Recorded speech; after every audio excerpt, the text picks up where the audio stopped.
into another edition of the Gator Nation Football Podcast Film Review. I'm James DiVirgilio, and on this episode, we'll take a look at Florida's defense versus Texas. Coming into this game, Texas's offense was struggling. Florida's defense was the best part of Florida's football team. And in this game, that would largely continue. Florida would give up 21 points in this game and would like to have many of these plays back. But for the majority of the plays, Florida's defense was a dominant unit in this game. I'm going to show you several of the most impactful plays, the ones where Florida succeeded and the ones where Florida struggled. If you want to see the full film review, head on over to Patreon. The link is in the description, where $15 a month does get you full access to both offense and defensive videos all season long, each and every week. All right, with that being said, let's take a look at some of the most important plays from this game. Very first play of the game here for Texas, and they're going to try to hit Florida with the old GT counter here, something that has worked against the Gators in years past. Has not worked very well this year, but they are going to come out running power, and it's definitely not going to work at all on this play because Sapp is totally unaccounted for, and he is going to blow this play up. There's 94 top of your screen, and there's 94 taking care of the running back. Texas was unable to run the ball even at all in this game. Florida completely shut the running game down to where Texas would totally, simply abandon it. That's how good the Gators were on this day. 3rd down and 9. Florida again going to bring 5. Again, not typically in the Ron Roberts era is Florida going to bring 5. They're bringing 5 a lot against Texas, and it pays off, and Denson is going to help be the reason why here is Texas is going to miss a walk-in touchdown on Cormani McClain, who's off your screen over here, simply because Florida's pressure is going to get there. A sim pressure look, going to drop these two guys back, going to bring 4, and then a 5th right here. So Florida is going to bring 5, but Denson one-on-one versus the running back is going to be the key. If the running back can get a good crack, notice how he's playing passive. He's waiting for Denson to run into him. If he can crack him right here, he's going to give a nice pocket for Arch, and Arch is going to have a touchdown right here. Easy money, but he's not going to do that. He's going to retreat back. Denson cracks him instead. Check. Great work, Denson. Well, listen to your coaches. That's perfect. Engage him physically, and that is enough to drive him into the spot. Now Arch has to move off the spot and reset into here, which is going to change the entire dynamic of this play. Because of that, now as he tries to set, Gums has come free here. Right, so that one move, that sequence, that combo of rushing now sets up Arch, who tries to step into this throw, still gets a ton on it, gets too much on it, and you hate to miss this. So again, Texas, lots of missed opportunities. Here's Cormani. That's an ugly look, and that is a missed tutty. He knows it. Just missed opportunities for Texas so far, down 17-7.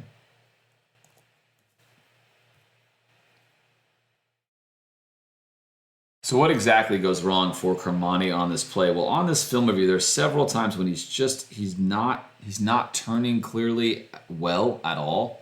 And that's what's going to happen right here is notice how he's, again, just like we saw before earlier on this review, he's walling off the outside. His goal is to not let him take the outside. And if he is going to take the outside, you don't want to turn all the way around away from the ball. You're just going to give him everything that he wants. And here it comes. Running to the out. Now look, why is he running this route? I'll tell you why. Because earlier on, Texas saw on their out route, the play you saw, that Cormani turned around this way. And so now they know, hey, if he's going to turn around that way, let's hit the out again and then just hit it right back on the up because he's not even going to see that happening. He's going to turn over top as he does, and now he's going to get absolutely toasted. Whoop, gone. Now you're looking back in the backfield. You're no longer playing defense. You do not have safety help here, and you've just given up a touchdown. It's over. Gums is going to save your life right here. Thank you, Gums. You've saved my life because there I am. I'm dead. I'm dead. Easy money. I'm dead, right? He knows it. He's going to make that wrong turn several times throughout this film review. He's got to clean that up. It's really appallingly poor technique for a guy who was a 5-star, a guy who's been coached so much at this stage, to still be making these kind of turns on these kind of situations. It's just poor technique, and poor technique is going to lead to getting taken advantage of, which happens right there. but he winds up dodging a bullet. 3rd down and 9, and check out Brian Taylor Jr., number 33 from Blinn College. A transfer that came in last year, is now playing his 2nd year here. He's a senior. He's going to get a one-on-one win here. No one is going to be open. They're an empty set. No one's going to be open here. There's nowhere to go with this ball, but it's not going to matter because you're going to get almost an instant win from 33 right here. One-on-one, just going to drive him back, power move right through, rip through, keep on driving, basically attempt to get tackled from the backside, and then bring down Arch. Bam, throw him to the ground, right? Put him down with some violence here. Boom, down, right? Big sack, big play there from 33. He's going to have another one in this game before we're all said and done. But a quarterback sack. Blinn College to Florida. Didn't play a lot of snaps last year. Got some opportunities in this one due to the issues with Florida's injuries in the defensive line and making the most of it here on 3rd down and 9. Texas driving now 22-7. Still in this game late in the 3rd quarter, but needing a score. Florida's going to blow the coverage assignment here. I'm going to show you the other angle what this looks like. Just going to get a post route here. Kwamani's going to stay to the outside of it and just sort of shepherd it into the end zone, right? Just not a great look, but this is a great look. Instant win from Sapp. Good speed rush off the outside, and Sapp has a chance to save Florida again. Every time Texas has had somebody open and Arch has been quarterback, someone's been there, and Sapp almost foils their plans again. And that's a perfect ball from Arch right there, right? Arch is struggling, there's no doubt, but that's an absolute dime for a touchdown, and Kwamani just there watching. Not there, not quality.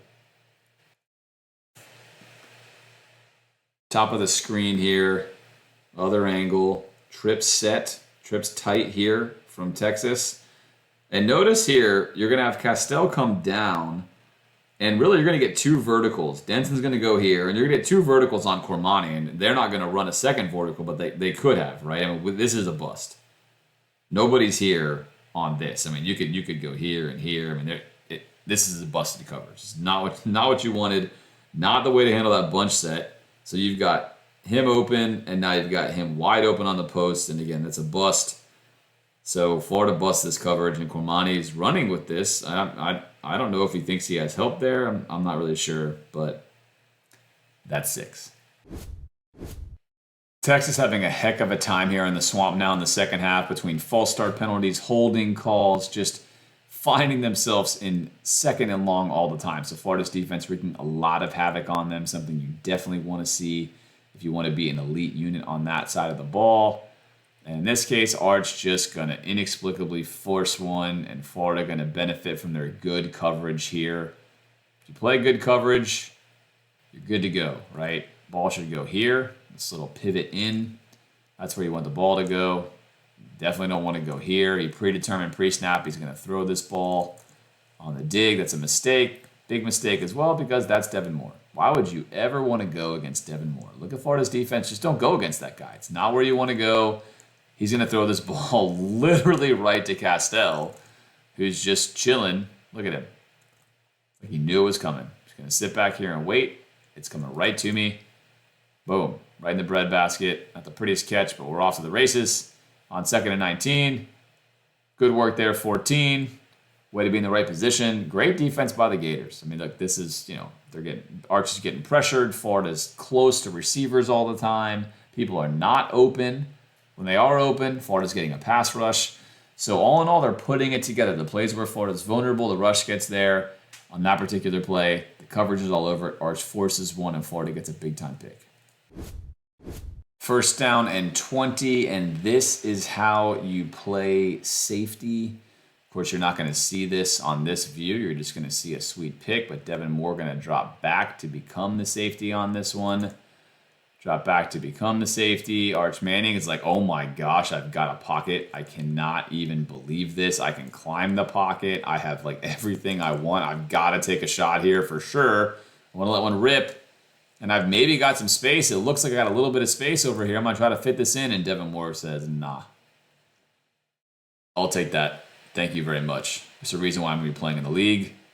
Thank you very much. And he's like, bro, what is going on?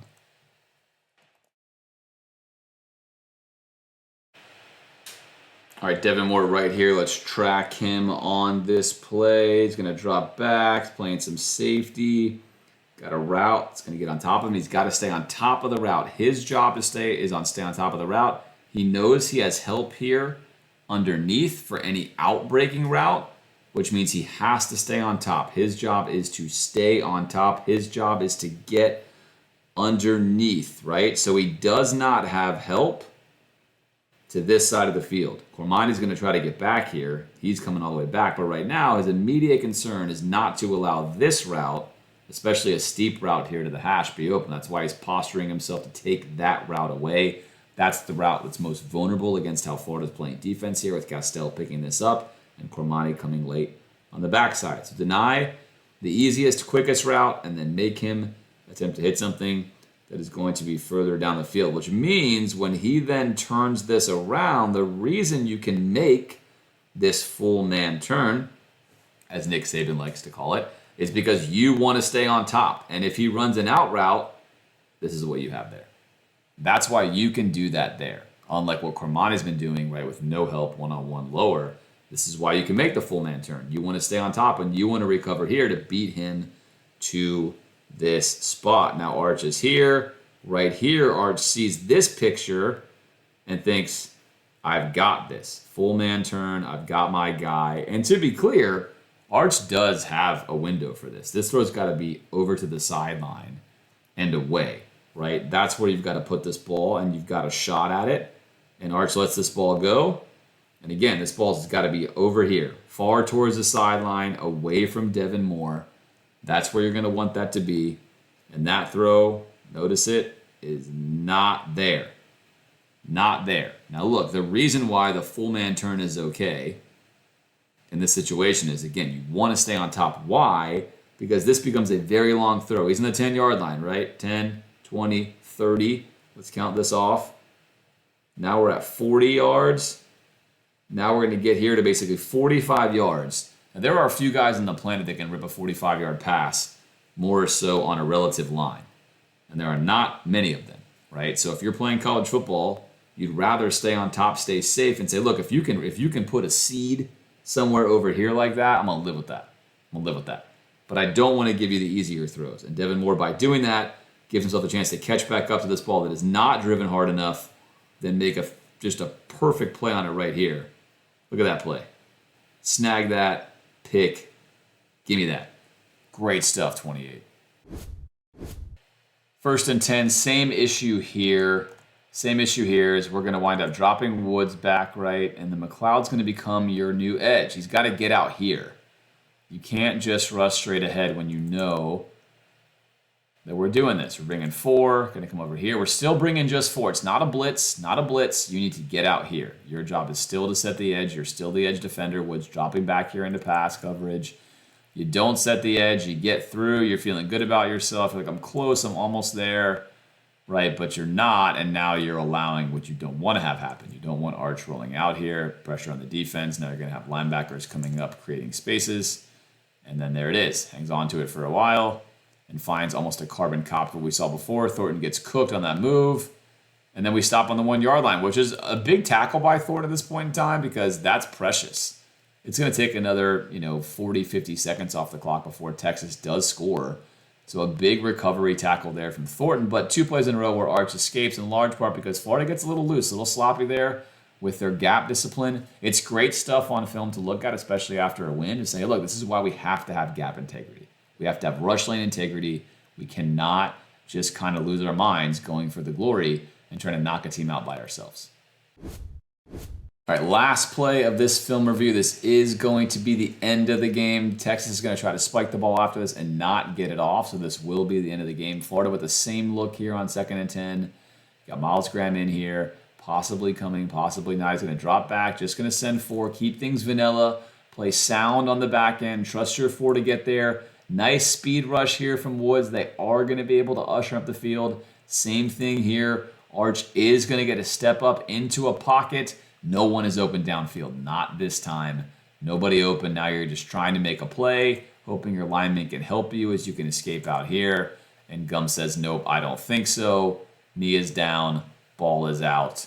Late game is over. Texas is really fortunate, in fact, to be able to even get up at all and try to spike the ball, given this situation that you see right here. But they did not get it done in time, and Florida gets out of here with a win.